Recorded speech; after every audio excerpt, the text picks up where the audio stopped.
오늘 창세기 37장에서 39장을 통해서 요셉의 꿈과 하나님께서 주신 그 형통에 대한 말씀을 나누려고 합니다. 첫 번째, 야곱의 11번째 아들인 요셉을 다른 형제들보다 더 사랑한 이유가 뭘까? 말씀 한 구절 읽어볼까요? 37장 3절 4절입니다. 37장 3절 4절 같이 읽어보겠습니다. 시작. 요셉은 노년의 아들이므로 이스마엘이 여러 아들보다 그를 위하여 채색옷을 지었더니 그의 형들이 아버지가 형들보다 그들을 더 사랑함을 보고 그를 미워하여 그에게 편안하게 말할 수 없었더라. 자, 요셉은 노년에 얻은 아들이므로 이스라엘, 야곱이 여러 아들들보다 그를 더 사랑했다라고 되어 있습니다. 얼마나 사랑했냐? 형제들에게는 그런 옷을 지어준 적이 없는데 색동옷을 지어줬다라는 거예요. 이 색동옷은 비싼 거죠. 명품, 메이커 이런 겁니다. 우리나라도 사실 백의 민족이라고 하는데 하얀 옷을 좋아해서 입었던 건 아니에요. 염색한 옷이 비싸기 때문에 하얀 옷을 입어서 백의 민족이 된 거예요. 그런데 우리나라 사람들도 좋은 날 뭘 입습니까? 색동 저고리를 입잖아요. 그래서 채색 옷, 색동 옷은 굉장히 귀한 옷, 비싼 옷입니다. 근데 아이러니한 게 있죠. 야곱이 어떤 사람이었습니까? 아버지에게 차별받던 사람이에요. 아버지는 형 에서를 더 사랑했잖아요. 그러니까 아버지에게 사랑받지 못했던 아들이 누굽니까? 야곱이에요, 야곱. 아니, 내가 그렇게 아버지한테 섭섭한 일을 당했으면 나는 나중에 아기 낳으면, 자식들 낳으면 그렇게 하지 말아야지. 이런 생각이 들 법한데, 그런 차별 대우를 받던 아들이었던 야곱이 자기 아들들을 차별하더라는 거죠. 도대체 왜 더 사랑할까? 오늘 말씀에 보면 요셉은 노년에 얻은 아들이므로 이스라엘이 여러 아들보다 그를 더 사랑했다라고 되어 있지만 이것 외에 보이지 않는 이유도 분명히 있어요. 여러분, 노년에 얻은 아들이라서 더 사랑했다라고 하면 그 다음에 태어난 베냐민을 더 사랑해야 되죠. 요셉보다 더 사랑해야 되죠. 근데 요셉을 더 사랑하는 이유가 있다는 거예요. 그 이유가 뭡니까? 그 이유는 요셉이 야곱에게 있어선 장자, 큰아들과 같은 존재라는 거예요. 여러분, 역대상 5장 1절에 보시면 이런 말씀이 있습니다. 역대상 5장 1절에 보시면 이스라엘의 장자 르우벤의 아들들은 이러하니라.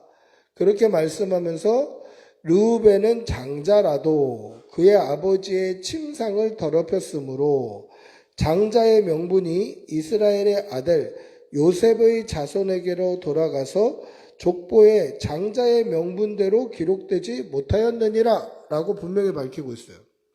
자, 야곱에게 있어서 장자는 누구입니까? 당연히 르우벤이죠. 제일 처음 얻은 아들이 르우벤이에요. 근데 이 르우벤은 아버지의 침상을 더럽혔다. 이게 무슨 뜻입니까? 르우벤은 비라와 동침을 해요. 아버지의 첩과 동침을 했다라는 거예요. 그러니까 아버지를 침상을 더럽혔다라는 정도가 아니라 아버지를 욕보이는 거예요. 아버지의 첩과 동침을 해버렸기 때문에.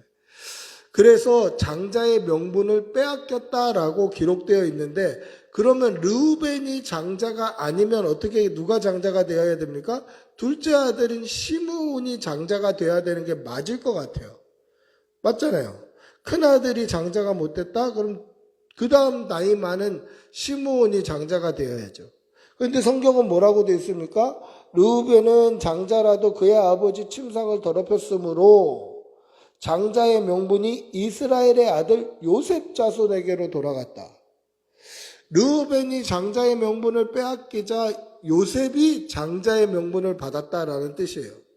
과연 이게 어떻게 이런 순서가 있을 수 있을까?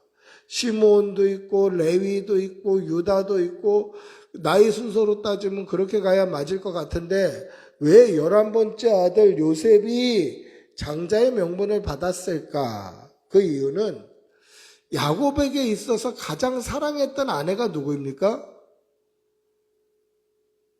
라헬이잖아요. 근데 누구랑 먼저 결혼했죠? 레아와 먼저 결혼했어요. 근데 마음속에 품었던 여자는 누구입니까? 자기가 사랑했던 여인, 그 여인을 위해서 14년을 그냥 무급봉사할 정도로 사랑했던 여인, 라헬이에요, 라헬. 그러니까 요셉의 어머니 라헬이 야곱에게 있어서는 본부인인 거예요. 본처. 내가 유일하게 사랑했던 여자, 내 본부인, 내 진짜 부인은 라헬이다, 라헬. 그러니까 라헬이 낳은 첫째 아들 요셉이 나에게는 장자인 거예요.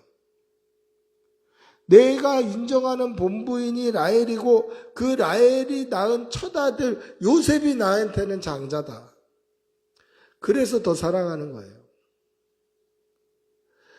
르우벤은 장자였지만 아버지의 침상을 더럽혔으므로 장자의 명분이 둘째 아들 시므온에게 갔더라. 이렇게 성경은 기록하고 있지 않더라는 거예요.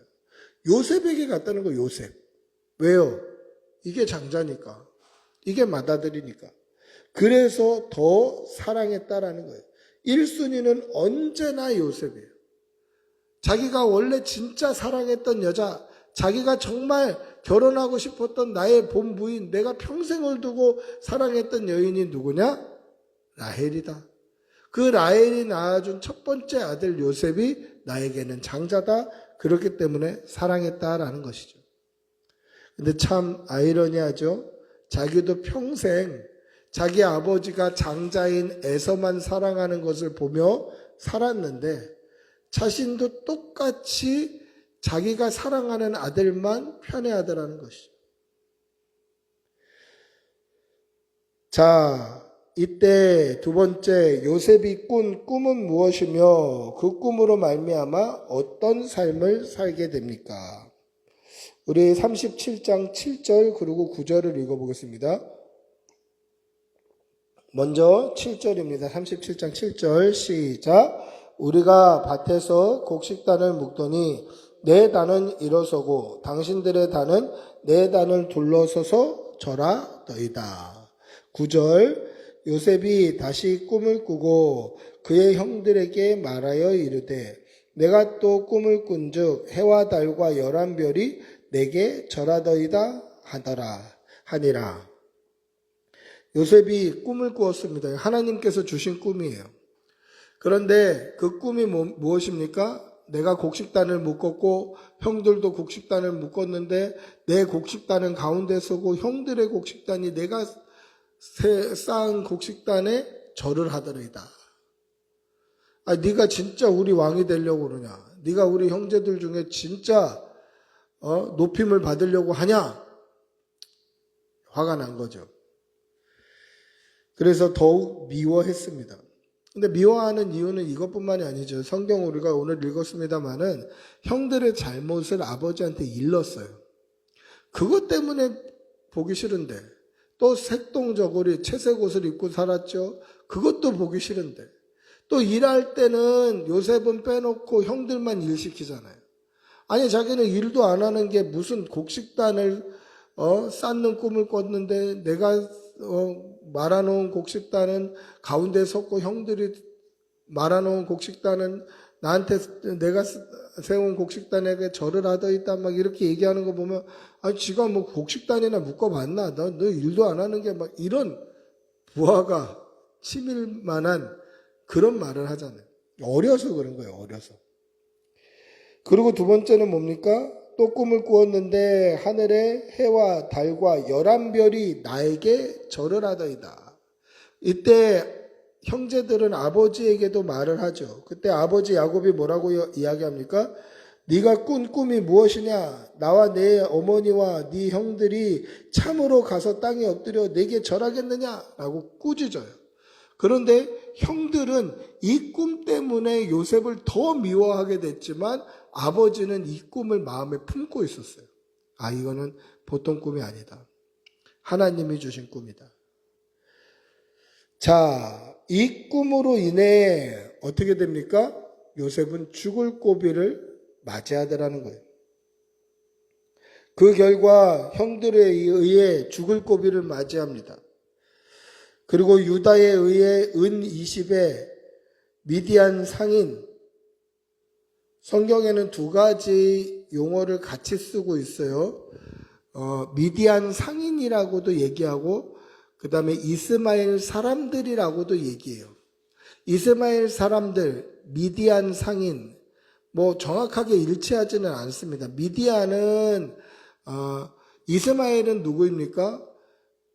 이스마엘은 아브라함의 아들 이삭의 형이었던 이스마엘의 지파, 그 족속들이 이스마엘 사람들이죠. 근데 미디안은 어떤 사람들이었냐면 아브라함이 사라를 잃고 나서 다시 장가를 가서 자녀를 낳습니다. 그 자녀들 중에 한 사람이 이름이 미디안이에요. 그러니까 이스마엘 사람들과 미디안 상인은 아주 정확하게 일치하는 족속은 아니지만 오늘 성경에 보면 미디안 상인과 이스마엘 사람들을 번갈아 가면서 쓰고 있어요. 그러니까 그만큼 정확하게 일치하지는 않지만 특별히 구분해서 사용하지는 않는 단어예요. 왜 이걸 설명하냐면 어디에는 미디안 상인이라고 얘기하고 어디에는 이스마엘 사람들이라고 얘기해서 이게 정확하게 그 사람이냐 저 사람이냐 이야기가 혹 나올 수 있으니 이제 여러분들에게는 그것을 굳이 구별해서 사용하지 않아도 된다라는 것을 말씀을 드립니다. 자, 미디안 상인들에게 종으로 팔아버립니다. 그리고 나서 노예로 팔려간 그곳에서 누명을 쓰고 감옥에 갇히죠. 그 전체의 세월이 13년이에요. 그러니까 꿈을 꾼 다음부터 이 요셉의 삶은 13년 동안 잘 되는 꼴이 없던 거예요. 꿈은 그럴듯한 꿈을 꿨잖아요. 근데 그 꿈을 꾸고 나서부터 한 번도 잘 되는 일이 없었다라는 거예요. 꿈을 꾼 다음부터 하나님의 주신 비전, 하나님이 주신 꿈을 꾼 다음부터 어떤 삶을 삽니까? 정말 험악한 세월을 보내는 거죠. 그러나 성경을 아무리 뒤져봐도 요셉은 하나님을 원망했다는 표현이 없어요. 하나님, 저에게 그런 꿈, 그런 비전을 보여주시고 나서 왜 나의 삶이 이렇게 험난합니까? 왜 나의 삶이 이렇게 어렵습니까? 한 번도 불평한 적이 없어요. 왜 그렇죠? 그 꿈을 믿은 거예요. 우리 교회 이름도 꿈꾸는 교회 아닙니까? 요셉에게 보여주셨던 하나님의 비전처럼 우리 교회도 하나님의 비전을 꿈꾸고 우리 교회가 속한 이 지역의 복음화와 구제와 또 예수 그리스도의 향기를 나타내는 사명을 감당해야 되겠다. 이 꿈을 꾸고 있잖아요. 근데 그 꿈을 꾸고 나서 사실 꿈을 꾼 그 순간부터 잘 되지는 않다는 거죠. 요셉이 그렇잖아요. 그러나 요셉은 한 번도 불평하거나 원망하지 않았다. 왜 그렇습니까? 그 꿈을 믿는 믿음이 있었기 때문에 그렇다라는 것이죠. 사랑하는 성도 여러분, 하나님이 주시는 비전, 하나님이 주시는 그 꿈을 믿고 믿음으로 살아가는 성도들이 되시기를 축복하고 기도합니다. 할렐루야. 세 번째, 창세기 38장은 유다의 이야기가 기록되어 있는데 그 이유는 무엇입니까? 38장 1, 2절 먼저 읽어보겠습니다. 1절, 2절 시작. 그 후에 유다가 자기 형제들로부터 떠나 내려가서 아둘람 사람 히라와 가까이 하니라. 유다가 거기서 가나안 사람 수아라 하는 자의 딸을 보고 그를 데려와 동침하니. 자, 15절 16절도 읽어보겠습니다. 시작. 그가 얼굴을 가리었으므로 유다가 그를 보고 창녀로 여겨 길 곁으로 그에게 나아가 이르되 청하건대 나로 내게 들어가게 하라 하니 그의 며느리인 줄 알지 못하였습니다. 그가 이르되 당신이 무엇을 주고 내게 들어오려느냐. 창세기 37장부터를 보시면 마지막 50장까지 요셉의 이야기가 주를 이룹니다. 물론 성경학자들마다 그런 차이를 두고 있지만 야곱의 이야기가 쭉 지속되는 거다라고 말씀하시는 그러한 학자님들, 교수님들도 많이 계셔요. 그런데 뭐 그냥 굳이 따져보면 좀 이렇게 세분화 시켜서 얘기해보면 37장부터는 요셉의 이야기로 이제 50장까지 진행이 됩니다. 근데 요셉의 이야기가 쭉 진행이 되는데 37장부터 요셉의 이야기를 하다가 갑자기 38장에 유다의 이야기가 들어가 있고 다시 39장부터 또 요셉의 이야기가 진행이 돼요. 왜 갑자기 유다 이야기가 이 사이에 꼈을까? 차라리 유다 얘기를 먼저 하고 그 다음에 요셉의 이야기를 이어가든지 그러면 뭐 편집이 조금 깔끔할 텐데 편집이 좀 복잡하잖아요. 요셉의 이야기가 시작됐는데 그 요셉의 이야기를 끊고 유다 얘기 먼저 하고 그 다음에 다시 요셉의 이야기를 이어가는 게 좀 편집상으로 볼 때 좀 복잡해 보인다. 이거 갑자기 38장에 왜 유다 이야기가 끼어 있을까? 이런 생각이 들잖아요. 그 이유는 유다가 어떤 사람이었는지를 알려주기 위해서 유다의 이야기가 끼어져 있는 거예요. 쉽게 말하면 유다가 어떤 인간인지 어떤 성정을 가지고 있었는지 그 이야기를 꼭 해야 되기 때문에 이 요셉 이야기 사이에 유다 이야기를 끼워 놓았다라는 겁니다. 여러분, 요셉을 미디안 상인에게 이스마엘 사람들에게 팔자라고 했던 사람이 누굽니까? 유다예요. 유다가 형제들을 설득했어요. 처음에 요셉이 왔을 때, 저 죽여가지고 그냥 꿈꾸는 자를 저거 죽여서 저 꿈이 어떻게 되는지 한번 볼까? 처음에 이런 말을 나눴어요. 근데 진짜 죽이려고 했던 건 아니었다는 거죠. 물론 누구에 대해서 거부감이나 화가 나면 욕도 할 수 있고, 저 진짜 가만 안 둘까? 뭐 이럴까? 저럴까? 이런 말을 할 수 있어요. 누구나 할 수 있어요. 그런 얘기 중에 하나예요. 근데 진짜로 자기 동생을 죽일 수 있습니까? 아무리 뭐 형제 간의 사이가 안 좋다 할지라도 뭐 그럴 수는 없는 거잖아요. 근데 저쪽에서 요셉이 오는데 꿈꾸는 자가 온다. 저걸 죽여가지고 저 꿈이 이루어지나 안 이루어지나 한번 볼까? 뭐 이런 얘기를 할 수는 있다는 거예요. 그래서 어떻게 합니까? 채색옷, 꼴보기 싫은 채색옷부터 벗기고 그 다음에 물이 없는 웅덩이 구덩이에다 집어넣어 버려요. 이게 우물이었다라고 예전 성경은 그렇게 번역하고 있는데 우물이 우리나라에서 있는 그런 우물처럼 지하수가 올라오는 우물도 있어요. 샘 근원을 얻었다. 뭐 이런 우물도 있는데 그런 우물을 구하기 어려운 지역에서는 일단 땅을 파놔요. 우물처럼 해서 안에는 좀 넓게 웅덩이를 일부러 파놓는 거죠. 그리고 우기가 되면 뚜껑을 열어서 비를 채우는 거예요. 빗물이 스며들어서 이 안에 고일 수 있게. 그리고 이제 건기가 되면 뚜껑을 닫아놔요. 그리고 그렇게 파놓은 우물을 따라가면서 목축을 하는 거예요. 짐승을 먹이고 자기도 먹고 그 우물이 비면 또 다음 우물로 가고 이렇게 하는 거예요. 그 비어있는 우물로 요셉을 빠뜨려 버리는 거예요. 그러니까 누가 도와주지 않으면 나올 수가 없는 거죠. 그런데 거기다가 죽이지 말고 우리가 여기다 빠뜨리자 했던 이유는 장자 르우벤이 요셉을 구덩이에 던지고 나중에 형제들의 손에서 구출해서 아버지에게로 돌려보내려고 했다라고 37장 22절에 기록되어 있어요. 그런데 이 요셉을 팔자, 죽이면 뭐 다 손해 아니냐, 팔면 돈이라도 몇 푼 건질 수 있지 않냐 라는 말로 설득한 사람이 누구냐? 요셉이에요. 37장 26절 27절에 보시면 이렇게 얘기합니다. 우리가 우리 동생을 죽이고 그의 피를 덮어둔들 무엇이 유익할까? 자, 그를 이스마엘 사람들에게 팔고 그에게 우리 손을 대지 말자. 그는 우리의 동생이요 우리의 혈육이니라. 라는 말로 형제들을 설득해요. 그래서 유다가 노예로 팔아버립니다. 자, 동생을 죽이는 일만큼 동생을 파는 일도 쉬운 일은 아니에요. 인간적인 정을 완전히 끊어버려야 돼요. 정을 띄워버려야 동생을 팔 수 있어요.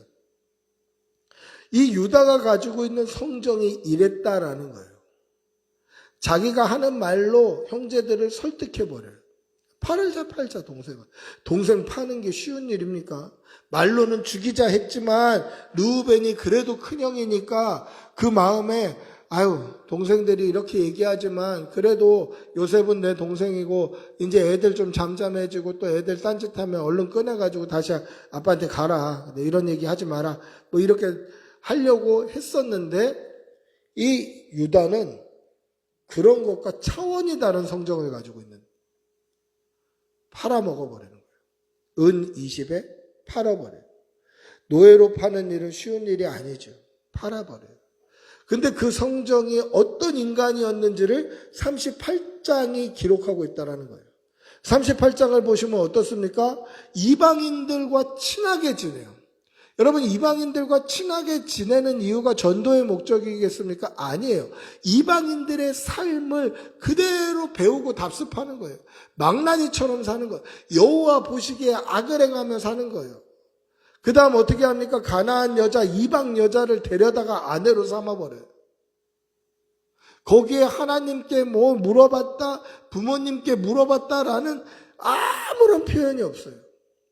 자기 마음대로 사는 거예요. 그렇게 해서 아들 셋을 낳았는데 아들을 위해서 또 여자 한 명을 데려다가 아내로 삼았는데 여호와 보시기에 그 큰아들이 악하게 살았기 때문에 하나님께서 그를 쳐버리시는 거예요.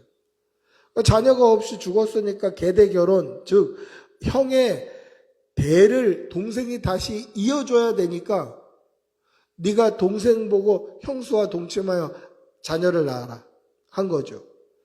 근데 이 둘째도 형수와 관계 도중에 어차피 자식 낳아도 내 자식 안 될 건데 하면서 땅에다가 설정을 해버려요. 근데 그게 또 여호와의 보시기에 악했던 거예요. 또 죽여버려요. 셋째 아들이 있었는데 이 셋째 아들까지 저 여자하고 뭔가 동침만 하면 죽으니까 이 셋째 아들은 내가 죽이면 안 되겠다. 너 수절하고 니네 친정 가서 좀 수절하고 있어. 돌려보내버린 거예요. 셋째 아들이 장성했는데도 자기에게 형의 씨를 안 물려주니까 이 며느리가 어떻게 합니까? 창기에 분장을 하고 시아버지와 동침을 하는 거예요. 근데 어떻게 합니까? 시아버지가 먼저 창녀를 찾아다녀요. 그러니까 이 유다의 성정이 어땠습니까? 이방인과 친밀하게 지냈죠. 이방 여자와 결혼을 했죠. 그 자식들은 정말 여호와 보시기에 악하게 살도록 그렇게 자녀 교육을 시켰죠. 어디를 가갖고 창기를 찾아다니는 이런 성정을 가지고 있었다라고 고발하는 거예요. 왜 요셉 이야기가 37장부터 기록되어서 50장까지 이어지는데 갑자기 38장에 유다 이야기를 왜 넣어놨을까? 유다가 이런 인간이라서 그런 독한 계획을 품었다라는 것을 알려주는 거예요. 유다는 성정이 악한 사람이었다라는 거죠. 이방인들과 친밀하게 지냈고 이방 여자와 결혼했고 자녀 교육에는 관심이 없었고 신앙교육하지 않았고 그리고 창기를 쫓아다니고 평생을 자기 마음대로 살았다라는 거죠. 그랬던 이 유다 지파에서 다윗 왕도 나오고 예수님도 나오는 거예요. 그게 하나님의 은혜 아닙니까? 사랑하는 성도 여러분, 정말 부도덕한 인간에게도 하나님이 은혜를 주시더라는 거죠.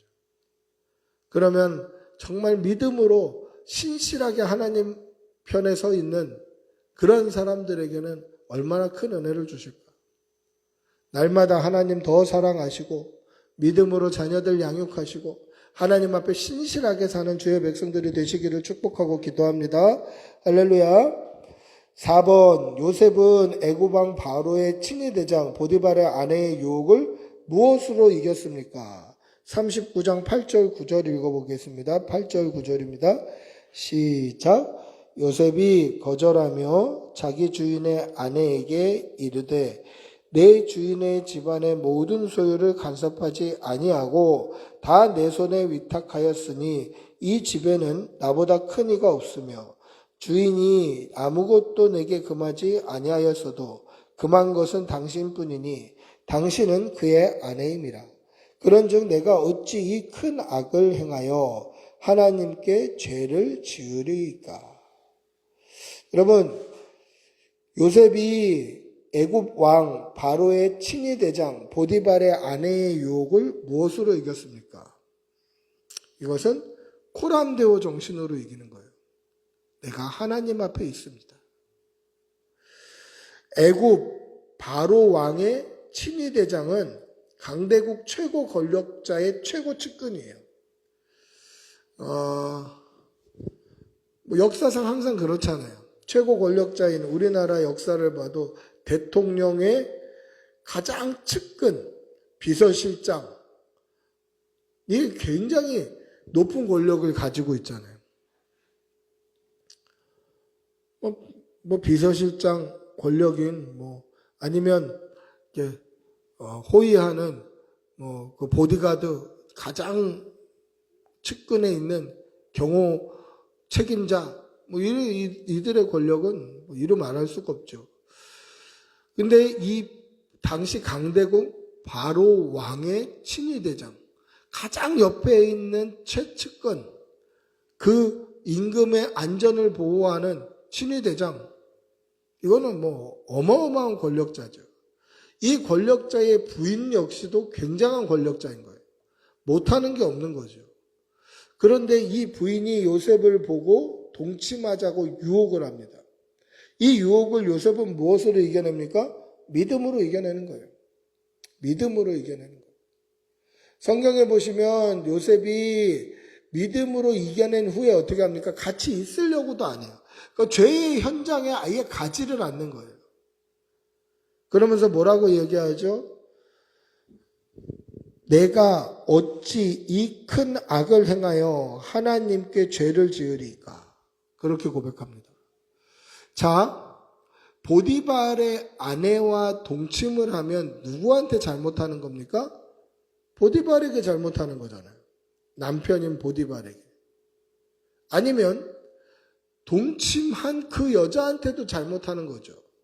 아내로서 간음하게 만든 이 쌍방간에 죄를 지은 거니까 그 여자에게도 잘못하는 거예요.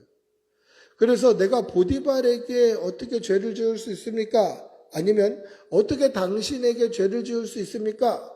이 말이 맞는 말 같은데 요셉은 뭐라고 이야기합니까? 내가 어찌 이 큰 악을 행하여 하나님께 죄를 지으리까? 이렇게 얘기해요. 예전 성경에는 하나님께 득죄하리오 이렇게 돼 있어요. 하나님께 죄를 획득하게 된다라는 거예요. 그러니까 요셉의 믿음은 뭡니까? 내가 당신과 죄를 짓지만 이거는 나의 죄도 아니고 당신의 남편에게 죄 짓는 것도 아니고 당신에게 죄 짓는 것도 아니고 죄는 하나님 앞에 짓는 거다라는 거예요. 그래서 그 가운데 있지도 않으려고 그러고 같이 한 장소에 있으려고도 안 하고 피해 다니는 거예요. 죄의 현장에서 도망 다니는 거죠. 여러분 이게 코람데오 아닙니까? 내가 하나님 앞에 있습니다. 내가 하나님 앞에 있습니다. 우리도 이런 믿음이 있어야 됩니다.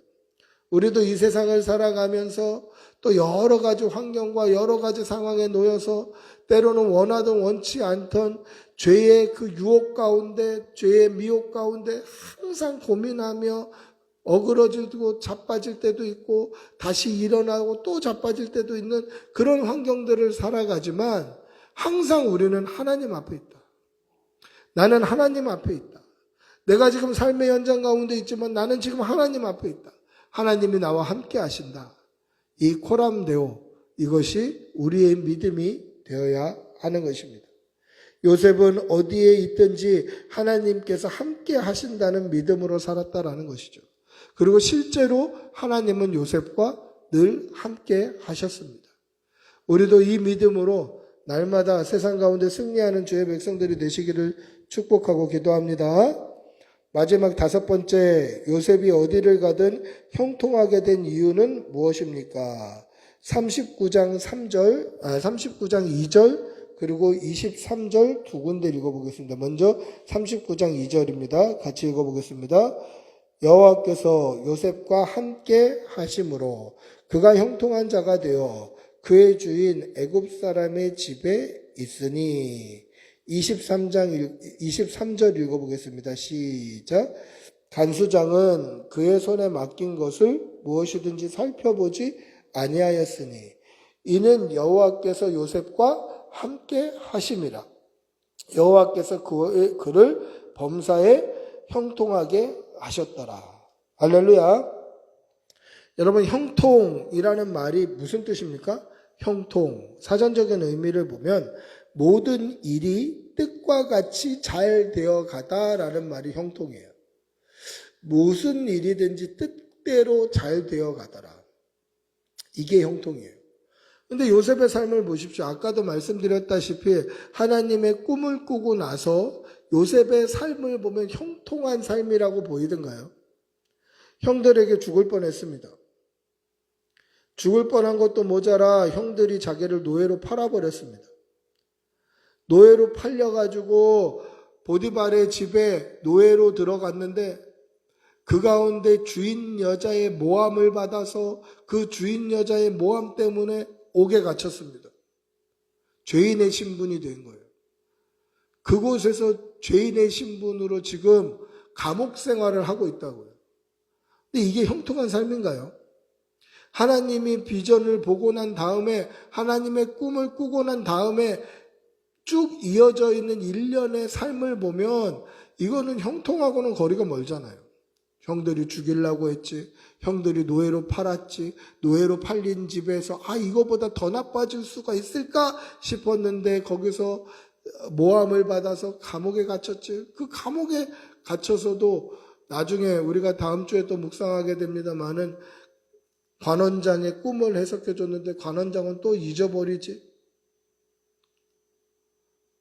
이 삶의 과정을 보면 험난하고 힘들고 어려운 여정들이 연속으로 오는 거예요. 맞은 데 또 맞고 맞은 데 또 맞고 그러는 거죠. 형통하고 거리가 멀어 보여요. 근데 성경은 형통한 자래요.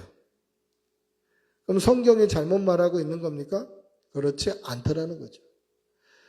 왜 형통한 자입니까? 하나님이 함께 하시기 때문에 형통한 자예요. 형통이란 단어의 뜻이 무엇이라고 했습니까? 모든 일의 뜻과 같이 잘 되어 가다. 요셉의 시각에서는 잘 되는 일이 하나도 없어 보이지만 하나님이 보시기에 하나님의 뜻과 계획 가운데는 이게 지금 잘 되고 있는 거예요. 하나님의 뜻대로 가고 있는 거예요. 하나님의 인도하심대로 가고 있는 거예요. 하나님이 함께 하시면 어디를 가든지 형통한 자가 되더라는 거예요. 죽음의 웅덩이 가운데 있어도 형통하고 노예로 팔려가도 그 집에서 형통하고 모함을 받아서 감옥에 들어가서 그 감옥에서 형통한 삶을 사는 거예요. 하나님의 뜻 안에 있으면. 사랑하는 성도 여러분, 믿음으로 날마다 하나님과 동행하고 하나님의 뜻대로 사는 성도들이 되시기를 바랍니다. 그렇게 살아간다면 적어도 하나님 보시기에 형통한 삶을 살 수 있다라는 것입니다. 날마다 십자가 붙들고 하나님 보시기에 형통한 삶을 살아내는 그런 성도들이 되시기를 축복하고 기도합니다. 할렐루야.